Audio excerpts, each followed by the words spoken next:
800 रुपए में चांद की सैर। बोल, चलेगा ना फिर?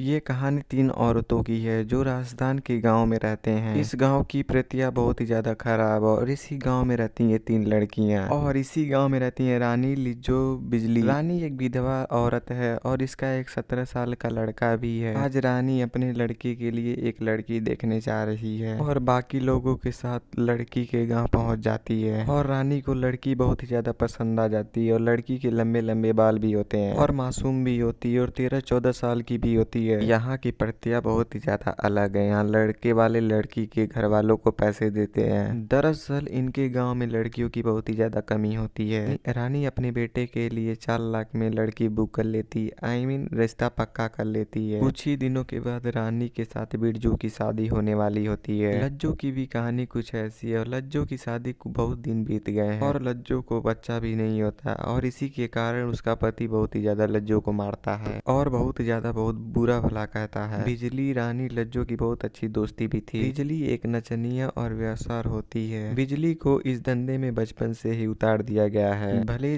बिजली की जिंदगी ऐसी है पर बिजली को बहुत ही ज्यादा मजा आता है। और कुछ दिन बीत जाते हैं। रानी के बेटे की बिरजू की शादी हो जाती है। रानी को बहू के आने के बाद पता चलता है कि लड़की के बाल कटे हुए हैं। ये बाप कटकटाई थी और बिरजू और इसकी पत्नी का मजाक उड़ जाता है। उसी दिन से बिरजू अपनी पत्नी से बहुत ही ज्यादा नफरत करने लगता है। उसे ऐसा लगता है कि माँ मेरे साथ जानबूझकर ये सब की है। और एक दिन लज्जो अपने पति से बहुत ही ज्यादा मार खा के रानी के पास आ जाती है। फिर ये आके चुपचाप बैठ जाती है और रानी को उसके बाद चोट दिखाई देता है। इसके बाद ये पूछती है कि चोट कैसे लगा है और उसके बाद रानी इसका मलहम पट्टी करने लगती है और उसके बाद लज्जो कहती है कि हम औरतों की जिंदगी कुछ ऐसी है क्या। फिर उसके बाद रानी कहती हो सकता है और उसके बाद रानी भी अपने कपड़े उतार देती है और उसके बाद लज्जो इसके पूरे शरीर को सहलाने लगती है और रानी धीरे धीरे मदहोश होने लगती है। असल में रानी को कोई 15 साल से मर्द नहीं छुआ है और उसके बाद रानी का थर्मामीटर तुरंत ऊपर चला जाता है और उसी दिन ये लोग बिजली के कैंप पर जाते हैं और बातें करने लगते हैं।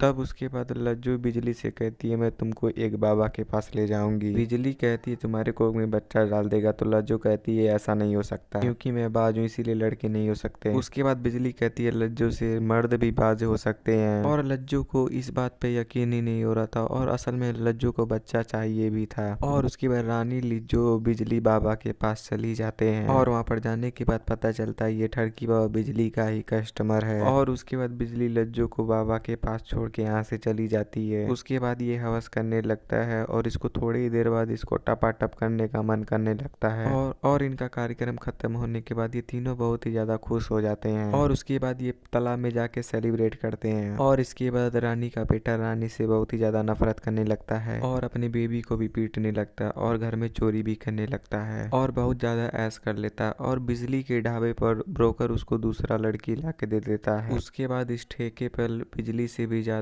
इन दोनों लड़की का डिमांड होने लगता है। इस बात से बिजली का दिमाग खराब हो जाता है और इसलिए वो अपना रेट बहुत ही ज्यादा कम कर देती है और उसकी ज्यादा डिमांड होगा और रानी को ये सब बहुत ही ज्यादा सहना पड़ेगा। इसलिए बिजली भी अपनी जिंदगी से बहुत ही ज्यादा उग गई है और यहाँ पर लगता है लज्जू अपने पेट से हो गई है। उसके बाद ये बहुत ही ज्यादा खुश हो जाती है और ये बात अपने पति को बताती है तो उसका पति और ये ज्यादा उसको बहुत ही मारता है। फिर उसके बाद इसका पति पूछता है ये किसका बच्चा है। फिर लज्जू झूठ बोलती है, कहती है बच्चा तुम्हारा ही है। फिर वो पति उसका कहता है ये मेरा बच्चा नहीं है। फिर वो समझ जाती है मेरा पति बाज है और इसके बाद इसके मुंह पर कह देती है। उसके बाद इसका पति और भी ज्यादा मानने लगता है। फिर उसके बाद लज्जू को बचाने के लिए रानी उसके झोपड़े में आ जाती है और उसके बाद लज्जू का पति आग में जलने लगता है और बहुत तेज आग जल रहा होता है। यह दशहरे का समय होता है। ये चिल्ला रहा था तो किसी को आवाज सुनाई नहीं देती है। फिर उसके बाद रानी कहती है इसको जलने दे, यहीं पर मरने जाने दो इसको। फिर उसके बाद रानी और लज्जू बिजली के पास चली जाती है और सब बात बता देती है। रानी उसके बाद बिजली से कहती है चलो यहाँ से भाग चलते हैं और बिजली भी तैयार हो जाती है और लज्जू भी और रानी इसी वक्त अपना घर भी बेच बेच देती है और वो पूरे पैसे अपनी बहू को भी दे देती है और उसको बहुत ही ज़्यादा पढ़ना लिखना अच्छा लगता है। और रानी का एक प्रेमी था जो इसके घर के बाहर आता जाता था और उसके साथ इसकी माँ इसको भेज देती है और इस नर्क से उसकी ज़िंदगी का छुटकारा भी हो जाए। उसके बाद ये तीनों, बिजली, लाजो और काजल, तीनों वहाँ से भाग जाती हैं। वो अपनी ज़िंदगी नए तरीके से जीना चाहते थे, फिर वो अपने अंदाज में आ जाते हैं। उसके बाद इसी तरह मूवी यहीं पर एंड हो जाती है। मेरा एक्सप्लेनेशन अच्छा लगा तो वीडियो को लाइक और चैनल को सब्सक्राइब करें। चलिए मिलते हैं हम नेक्स्ट वीडियो में, तब तक के लिए बाय बाय।